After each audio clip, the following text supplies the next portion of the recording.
itamponesi izomunoda muri muumbi ndiri wodongo ndiumbe tenzi sesomunoda ndakamirira ndakatiwira itaponesi izomunoda ndinangisei nekundiedza sukai mumoyo kuti ndichene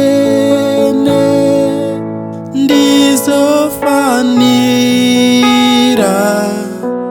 denga kumsoro itamponesi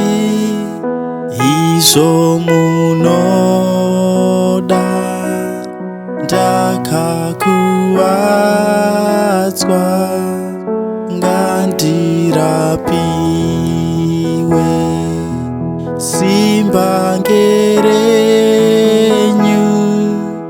kuda ngekwenyu ngandisimbiswe mwana wa Mwari itamponesi izomunoda pisai kuipa kotsai kunaka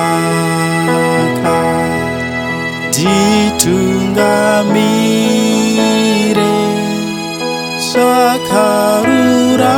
zvakarurama nditambire tenzi ndapota itamponesi izomunoda ndidzidzisei zvese zvababa ndigadzirire